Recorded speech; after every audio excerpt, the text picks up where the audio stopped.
سانپ ادب سے جھکتے ہیں، اپنا پھن سمیٹ لیتے ہیں۔ سانپوں کے بادشاہ کو سامنے پا کر سانپ کی ہمت نہیں ہوتی تھی کہ وہ پھنکار بھی سکے، اپنا پھن پھیلا سکے یا اپنی گردن بھی اٹھا سکے۔ یہی حال اس سانپ کا تھا۔ اسے یوں لگ رہا تھا جیسے سانپوں کا سرتاج اور بادشاہ سانپ یعنی ناگ دیوتا کہیں اس کے قریب ہی ہے۔ سانپ بے چینی سی محسوس کرنے لگا، اس کا پھن اپنے آپ سمٹنا شروع ہو گیا۔ اس وقت ناگ نے کروٹ بدلی، سانپ اچھل کر ناگ کے منہ کے پاس آ گیا۔ ناگ کی آنکھ کھل گئی، ناگ نے سانپ کو اور سانپ نے ناگ کو دیکھا، دونوں کی آنکھیں چار ہوئی۔ ناگ کی سرخ آنکھوں کو دیکھتے ہی سانپ پر لرزہ طاری ہو گیا۔ اسے اپنی غلطی کا احساس ہو گیا تھا، وہ کیا کر بیٹھا ہے۔ سانپوں کے بادشاہ ناگ دیوتا اس کے سامنے پلنگ پر لیٹا ہوا تھا۔ ناگ اٹھ کر بیٹھ گیا۔ سانپ نے پلنگ سے نیچے اتر کر فرش پر ناگ کے آگے گردن جھکا دی۔ ناگ نے کہا، تمہیں میرے پلنگ پر آنے کی جرأت کیسے ہوئی؟ سانپ نے اپنی خاص آواز میں، جسے صرف ناگ ہی سمجھ سکتا تھا، کہا، اے ناگ دیوتا، اے سانپوں کے سردار بادشاہ، مجھے معاف کر دو، میری جان بخش دو، مجھ سے بھول ہو گئی، مجھ سے غلطی ہو گئی۔ اگر مجھے پہلے خبر ہوتی کہ مجھے ناگ دیوتا کے کمرے میں پھینک دیا گیا ہے، میں کبھی یہ جرأت کی ہمت نہ کرتا۔ میری کیا مجال کہ میں آپ کے پلنگ کے قریب بھی آ سکوں۔ ناگ نے ہاتھ آگے بڑھا کر سانپ کو گردن سے پکڑ لیا۔ بول، اب تیری کیا سزا ہو؟ تیری گردن مروڑ دوں؟ سانپ کا سارا بدن کانپ رہا تھا۔ اتنا زہریلا سانپ ہونے کے باوجود وہ ناگ کے ہاتھوں میں ریشم کے داغے کی طرح لٹکا ہوا تھا، تھر تھر کانپ رہا تھا۔ اس نے کہا، اے سانپوں کے سردار بادشاہ، خدا کے لیے مجھ پر رحم کرو، مجھ پر ترس کھاؤ، مجھ سے جو کچھ بھی ہوا غلطی سے ہوا، مجھے معاف کر دو، میری جان بخشی کر دو، میں ساری عمر آپ کو دعائیں دیتا رہوں گا۔ ناگ نے کہا، چلو میں تمہیں معاف کرتا ہوں، لیکن اب یہ بتاؤ کہ تجھے یہاں کون لایا؟ سانپ نے جواب دیا، اے سب سے بڑے سانپ دیوتا، مجھے شاہی محل کا بورچی آپ کے کمرے میں پھینک کر گیا ہے تاکہ آپ کو ڈس کر ہلاک کروں۔ کاش مجھے پہلے خبر ہوتی کہ یہ آپ کا کمرہ ہے تو میں سب سے پہلے اسی بورچی کو ہلاک کرتا۔ ناگ کہنے لگا، اب میں تمہیں حکم دیتا ہوں کہ جس شخص نے میری جان لینے کی کوشش کی اسے تم جا کر ختم کر دو تاکہ میرا دشمن دوبارہ دشمنی نہ کر سکے۔ آپ نے زمین پر سر رکھ کر کہا، آپ کا حکم سر آنکھوں پر، اے عظیم سانپوں کے بادشاہ، میں ابھی آپ کے دشمن سے آپ کے ساتھ دشمنی کا بدلہ لیتا ہوں۔ ناگ نے ڈانٹ کر کہا، جاؤ، دفع ہو جاؤ، دور ہو جا میری نظروں کے سامنے سے، خبردار آئندہ مجھے اپنی منحوس شکل نہ دکھانا۔ جو حکم عظیم دیوتا۔ سانپ بیگی بلی کی طرح چپکے سے کمرے سے باہر نکل گیا۔ باہر نکلتے ہی سانپ نے اپنا پھن پھیلا کر ہلکی سی پھنکار ماری اور بورچی کے کپڑے کی بو پر شاہی بورچی خانے کی طرف رینگنے لگا۔ سانپ کی سونگنے کی حس بڑی تیز ہوتی ہے، اس کے لیے شاہی بورچی کے کپڑوں کی بو ابھی تک سارے محل میں پھیلی ہوئی تھی۔ وہ اس کی بو کے ساتھ ساتھ راہداری میں رینگتا ہوا شاہی بورچی خانے کے دروازے پر آ گیا۔ اندر بورچی گھوڑے بیچ کر سو رہا تھا اور اس کے کپڑوں کی تیز بو آ رہی تھی۔ سانپ چپکے سے دروازے کی دہلیز پار کر کے اندر داخل ہو گیا۔ کیا دیکھتا ہے کہ بورچی خانے میں شمع جل رہی ہے، جس کی دھیمی روشنی میں موٹا تازہ بورچی اپنی توند پر ہاتھ رکھ کے سو رہا ہے، زور زور سے خراٹے لے رہا ہے۔ یہی وہ شخص تھا جو ناگ دیوتا کا دشمن تھا اور جس نے سانپ کو ناگ دیوتا کو ہلاک کرنے کے لیے اس کے کمرے میں پھینکا تھا اور ناگ دیوتا کے سامنے ذلیل کروایا تھا۔ اگر ناگ دیوتا کے دل میں رحم نہ آتا تو اس نے سانپ کو ضرور ہلاک کر دینا تھا۔ سانپ کو بورچی پر سخت غصہ آ گیا، پھر اسے ناگ دیوتا کا حکم یاد آیا، دشمن کو ہرگز معاف نہ کیا جائے۔ سانپ کمرے کے فرش پر سے ہوتا ہوا بورچی کے قریب آ گیا۔ اس نے پھن پھیلایا اور بورچی کے منہ کے قریب لا کر اسے جلانے لگا۔ پھر اس نے زور سے پھنکار ماری۔ پھنکار کی گرم اور زہریلی ہوا لگتے ہی بورچی چیخ مار کر اٹھ بیٹھا، کیونکہ گرم سانس نے اس کے چہرے کو جلا کر رکھ دیا تھا۔ بورچی نے اپنے سامنے زہریلے سانپ کو پھن پھیلائے دیکھا تو اس کی جان ہی نکل گئی۔ وہ گھبرا کر بھاگنے ہی لگا تھا کہ سانپ نے آنن فانن اس کے پاؤں پر ڈس دیا۔ اس سانپ کا زہر اس قدر خطرناک تھا کہ موٹے بورچی کے خون میں جاتے ہی اس نے ایک دم سے سارے جسم کو پتھر کر دیا۔ بورچی چیخ مار کر فرش پر گرا، اس کا سارا بدن نیلا پڑ گیا اور وہ دیکھتے ہمیشہ کے لیے ختم ہو گیا۔ نوکر دوڑے دوڑے اندر داخل ہوئے۔ انہوں نے بورچی کو زمین پر مردہ پڑے ہوئے دیکھا اور ایک گہرا سبز سانپ ان کی آنکھوں کے سامنے کمرے سے نکل کر باہر اندھیرے میں غائب ہو گیا۔ کچھ نوکر سانپ کے پیچھے بھاگے لیکن سانپ کا کچھ پتہ نہ چلا، نہ جانے وہ کہاں گم ہو گیا تھا۔ سارے محل میں شور مچ گیا کہ شاہی بورچی کو سانپ نے کاٹ لیا اور وہ مر گیا ہے۔ وزیر کو صبح معلوم ہوا تو وہ بڑا حیران ہوا کہ جس سانپ نے ناگ کو ڈسنا تھا اس نے بورچی کو الٹا کیسے ڈس لیا۔ سوال کا جواب صرف بورچی ہی دے سکتا تھا۔ کس طرح سانپ اسے تلاش کرتا ہوا بورچی خانے میں آیا اور اسے ڈس کر چلا گیا۔ مگر وہ تو مر چکا تھا۔ بہرحال وزیر کی ایک اور سازش ناکام ہو گئی تھی۔ اس نے سپہ سالار سے مشورہ کیا تو اس نے کہا ہماری ہر ترکیب اسی طرح ناکام ہوتی رہے گی، اب تم خاموش ہو جاؤ، ناگ کو میں خود قتل کروں گا۔ وزیر نے گردن ٹیڑھی کر کے سپہ سالار کو دیکھا۔ سپہ سالار اس وقت میدان میں آتا ہے جب ساری فوج جواب دے جاتی ہے۔ سپہ سالار بولا، فوج جواب دے گئی ہے، ہمارا لایا ہوا ہر کوئی بھی تیر نشانے پر نہیں بیٹھا، اب سپہ سالار کا فرض ہے وہ آگے بڑھے، لیکن اگر تم یہ کام خود کرنا چاہتے ہو تو میں اپنی جگہ خالی کر دیتا ہوں۔ وزیر نے جٹ کہا، نہیں نہیں، میں یہ گستاخی کیسے کر سکتا ہوں، یہ کام تم اپنے ہاتھوں سے انجام دو، مجھے خوشی ہوگی، دشمن تمہارے وار سے گرا ہے، میری طرف سے تمہیں اجازت ہے، حملہ کرو، مجھے یقین ہے کہ تمہارا حملہ بڑا کاری ہوگا اور ہمارا دشمن اب بچ نہیں سکے گا۔ سپہ سالار نے بڑے فخر سے کہا، میرا وار کبھی خالی نہیں جاتا، دشمن نے ہمیشہ مجھ سے شکست کھائی ہے۔ سپہ سالار اور وزیر نے مل کر یہ سازش تیار کر لی، ناگ کو سپہ سالار خود موت کے گھاٹ اتار دے گا۔ اس کے بعد بادشاہ اور شہزادے کو دوبارہ زہر دے کر ہلاک کر دیا جائے گا اور تخت پر قبضہ کر کے خود وزیر بادشاہ بن بیٹھے گا اور سپہ سالار کو وزیر بنا دیا جائے گا۔ سپہ سالار اپنے بیٹے کو سپہ سالار کی جگہ پر لا کر بٹھا دے گا۔ یہ ایک عجیب طرح کی کھچڑی تھی جو اندر ہی اندر پک رہی تھی۔ ادھر ناگ اس سازش سے بے خبر تھا، بیچارہ اپنی بہن ماریا اور بھائی ناگ کی تلاش میں تھا۔ ماریا کا اس سے بہت ہی غم تھا، کیونکہ اسے معلوم تھا کہ ماریا اگرچہ دکھائی نہیں دیتی لیکن اگر کوئی ایک بار مصیبت میں اس کو پھنسا لے وہ اکیلی نہیں نکل سکتی۔ اس کے علاوہ امبر تو مر بھی نہیں سکتا تھا مگر ماریا مر سکتی تھی، اسے تلوار یا تیر کا زخم بھی لگ سکتا تھا، وہ کنویں میں گر کر شدید زخمی بھی ہو سکتی تھی۔ ناگ کو بس یہی فکر کھائی جا رہی تھی کہ امبر تو اپنی حفاظت کر سکتا ہے مگر ماریا نہیں کر سکتی۔ وہ سارا دن شہر کے اندر اور شہر کے باہر جنگل، ویرانے اور ٹیلوں میں ماریا کو تلاش کرتا پھرتا۔ وہ ماریا کو آوازیں دے کر بھی بلاتا مگر ماریا کی آواز اسے کہیں بھی سنائی نہ دیتی۔ ناگ کی پریشانی کا احساس بادشاہ اور شہزادے کو بھی ہو گیا تھا۔ ایک روز جب ناگ بادشاہ اور شہزادے کو دوائی کھلانے گیا تو بادشاہ نے پوچھا، کیا بات ہے ناگ بیٹے، تم کچھ دنوں سے پریشان دکھائی دیتے ہو، ایسی کون سی بات ہے جس نے تمہیں پریشان کر رکھا ہے، ہمیں بتاؤ، ہم تمہارے ہر دکھ کو دور کرنے کی کوشش کریں گے، پھر ہم اس ملک کے بادشاہ ہیں، ہمارے پاس بھلا کس چیز کی کمی ہے؟ شہزادے نے بھی کہا، ہاں ناگ بھائی، میں بھی دیکھ رہا ہوں کہ آپ پچھلے کچھ دنوں سے اداس نظر آتے ہو، کیا بات ہے، ہمیں کھول کر بیان کرو، ہم تمہاری مدد کریں گے۔ ناگ نے کیسے بتاتا کہ وہ اپنی ایک ایسی بہن کی تلاش میں ہے جو کسی کو دکھائی نہیں دیتی۔ اس نے بات کو چھپاتے ہوئے کہا، ایسی کوئی بات نہیں بادشاہ سلامت، خدا آپ کا اقبال بلند کرے، بالکل خوش ہوں، بس کچھ دنوں سے سر میں درد رہنے لگا ہے۔ شہزادے نے کہا، تم تو دوسروں کا علاج کرتے ہو، تمہیں درد کیوں رہنے لگا؟ ناگ مسکرانے لگا، شہزادہ سلامت، انسان آخر ایک کمزور شے ہے، بیماری زندگی میں آتی رہتی ہے، آپ فکر نہ کرے، میں ایک دو روز میں اچھا ہو جاؤں گا۔ بادشاہ کہنے لگا، ہم جانتے ہیں میں اپنے بھائی امبر کے گم ہو جانے کا بڑا دکھ ہے، امبر کا ہمیں بھی صدمہ ہے، ہم نے اس کی تلاش میں کسر نہیں اٹھا رکھی، لیکن معلوم ہوتا ہے کہ امبر کو دشمن اغوا کر کے کسی دوسرے ملک میں سمندر پار لے گئے ہیں، خدا کو منظور ہوا وہ ہم سے ضرور آن ملے گا۔ ناگ نے کہا، خدا آپ کی زبان مبارک کرے حضور، امبر میرے دل پر گہرا غم چھوڑ گیا ہے، ویسے مجھے امید ہے وہ ایک دن ضرور مل جائے گا، ہم سے جو ہو سکے گا ہم بھی اس کی خاطر کرنے کو تیار ہیں، مگر چاہو تو ہم اپنے خاص آدمیوں کو دوسرے ملکوں میں بھی اس کی تلاش میں بھیج سکتے ہیں۔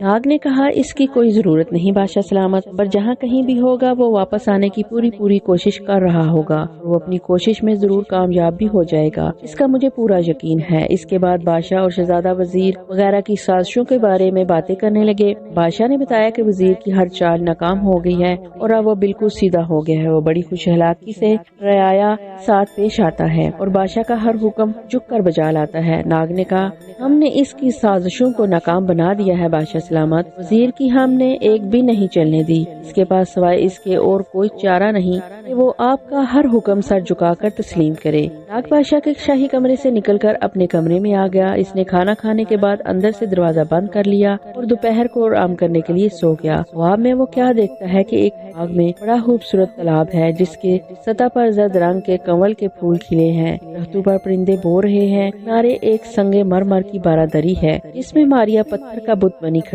ہے۔ ناگ اس کے پاس جا کر ہاتھ لگاتا ہے تو وہ ٹھنڈا بے جان پتھر ہے مگر اس کی آنکھوں میں وہی وہی چمک ہے، وہ دیکھ رہی ہے مگر بول نہیں سکتی۔ ناگ اسے آواز دیتا ہے۔ ماریا کی آنکھوں میں چمک پیدا ہوتی ہے مگر وہ سوائے ناگ کو بے بسی سے تکنے کے اور کچھ نہیں کر سکتی۔ ناگ کی آنکھوں میں آنسو آ گئے، اس نے ماریا کو زور زور سے آوازیں دینا شروع کر دی۔ اچانک ماریا کے جسم میں حرکت پیدا ہوئی، اس کے ہونٹ ہلے اور اس نے کہا، ناگ بھائی میں پتھر ہوں، میں پتھر ہوں۔ اور ناگ کی آنکھ کھل گئی، وہ بستر پر اٹھ کر بیٹھ گیا اور سوچنے لگا اس خواب کا مطلب کیا ہے؟ کیا ماریا سچ مچ کسی جگہ پتھر کی بنا دی گئی ہے؟ اگر ایسی بات ہے تو وہ کہاں ہے، کس مقام پر ہے؟ کیا اس کا خواب جھوٹا تھا؟ نہیں، اس کا خواب جھوٹا نہیں ہو سکتا کیونکہ کبھی اسے زندگی میں کوئی جھوٹا خواب آیا ہی نہیں۔ ناگ پریشان ہو گیا، ماریا کس جگہ پتھر بنی ہوئی ہے؟ یہ اسے اتنا معلوم تھا ماریا پر جادو چل جاتا ہے کیونکہ وہ کمزور خیال کی لڑکی ہے۔ اگر اس کا دل مضبوط ہوتا اور خیال طاقتور ہوتا جادو نہ چل سکتا تھا۔ ماریا پتھر کا بت بنی تہانے والے مقبرے کے تابوت میں پڑی ہے۔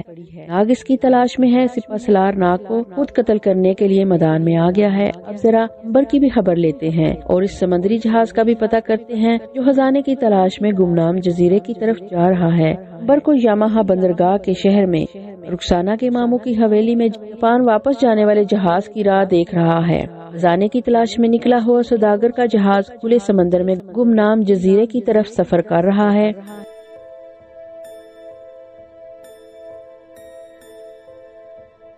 جی پیارے لسنرز، یہاں تک کی کہانی آپ کو کیسی لگی؟ اپنی رائے کا اظہار کمنٹ باکس میں ضرور کریے گا کہ آپ کی رائے میرے لیے بہت قیمتی ہے۔ پلیز مجھے سپورٹ کریے گا۔ کہانی کے نیکسٹ پارٹ کے لیے اپنی دعاؤں میں یاد رکھیے گا۔ ملیں گے انشاءاللہ۔ اللہ حافظ۔